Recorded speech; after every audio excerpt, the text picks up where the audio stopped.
Wilkins. Hindi. Si Cancun. Si Cancun, congressman ng, congressman ng...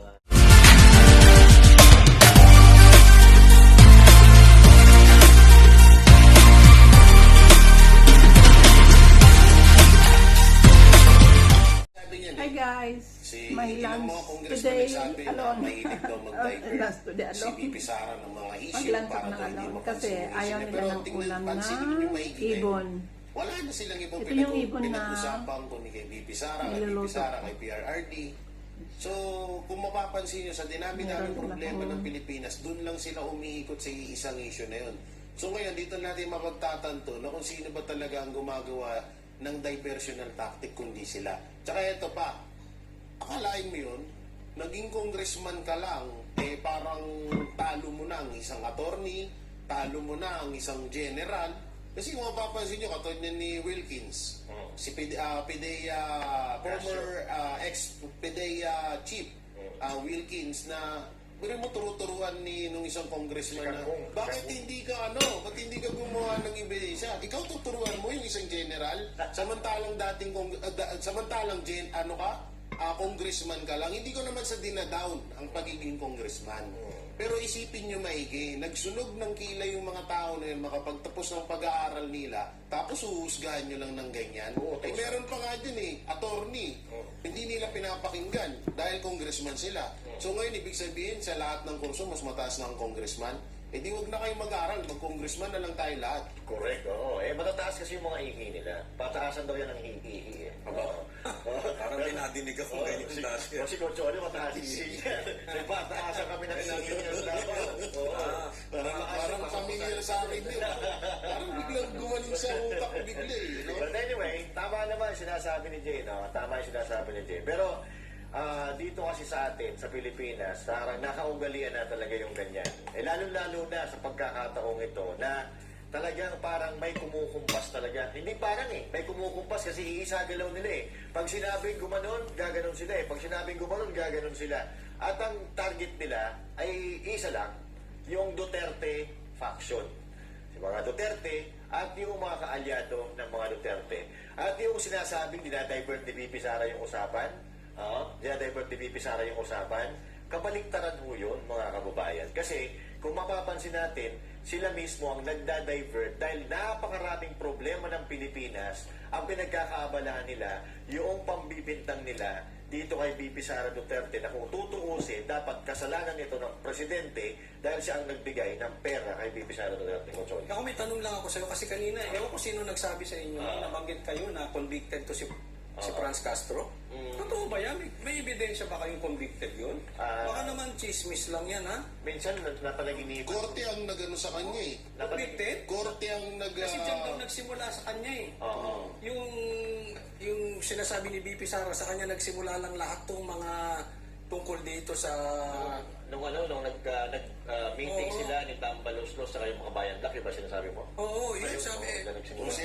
Convicted, pinagsimulan? Oo, may guilty yan. Nakalagay doon sa bukas Nakasalubong ako. Naka-record dyan, coach. Convicted. Nasalubong ko nga doon. Pero binoboto pa ng taong bayan. Mga bumuburin ng mga bumuboto dyan kasi. Nasalubong ko may nakasulat dito, guilty sa mukha. Taas yung kamay. Ayan guilty. Totoo ba yan?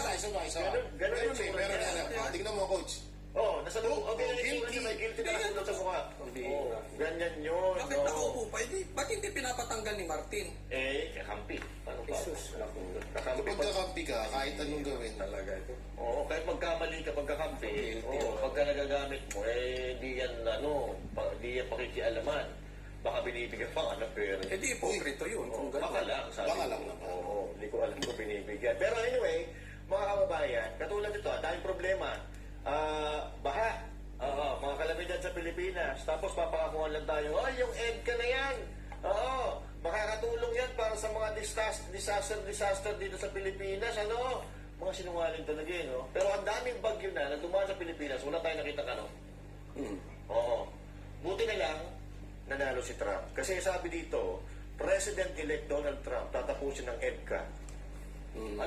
What's your thought about it? Tatapusin ng EDCA sa Pilipinas. Baka kabuti para sa iyo.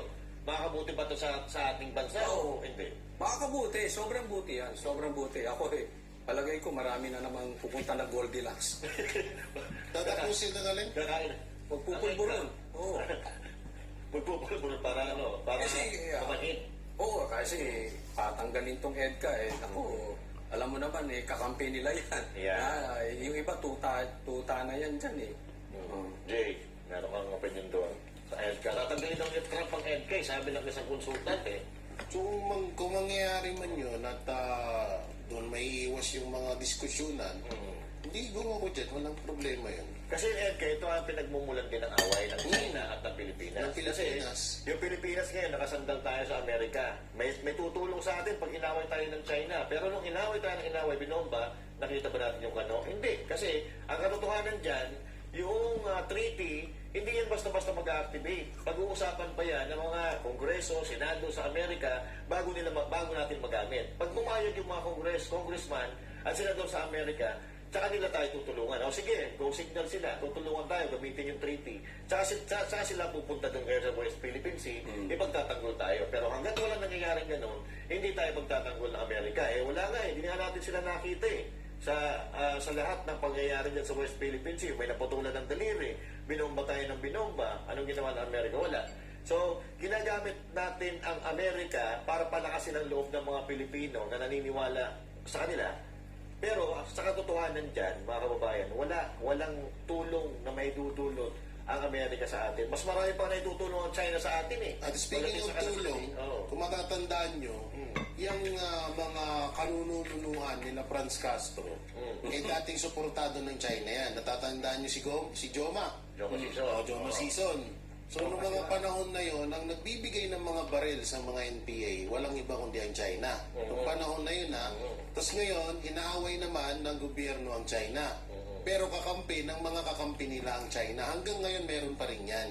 Tapos, kadalasan na nasasabi na ang China daw, kakampi daw ng Duterte. Hindi, merong talagang naging matalino lang si PRRD. Kaya niya na ano yun. Pero kung babalikan natin ng pinaka-history, kauna-unahang pumakampi ng China ay ang mga dilawan. Yun talaga. Correct yan. But anyway, ipagpapatuloy natin yan.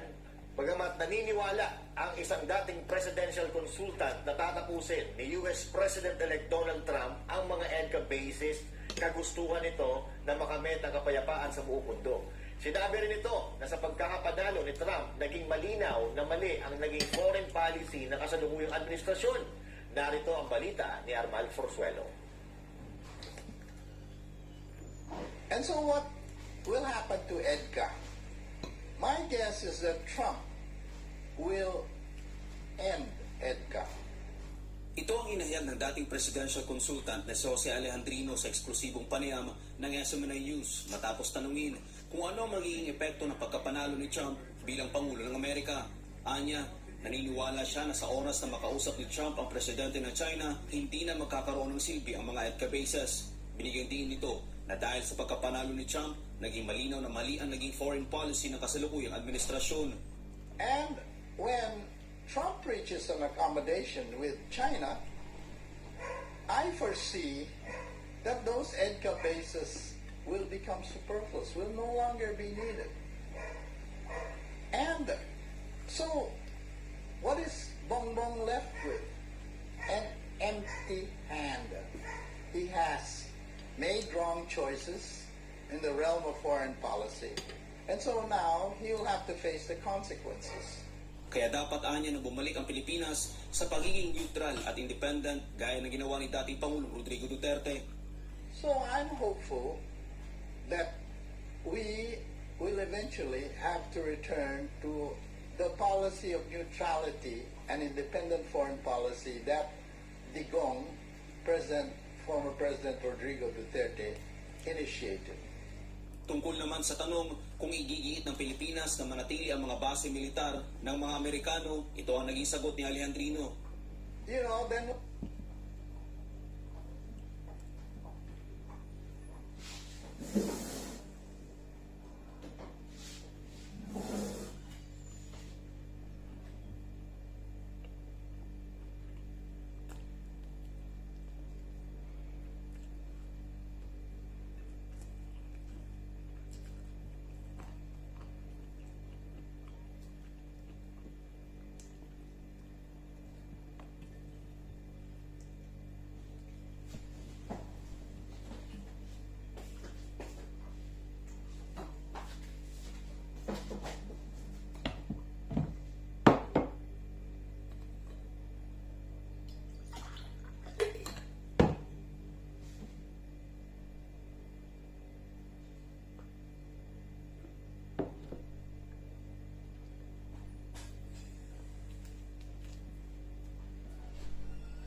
Boss.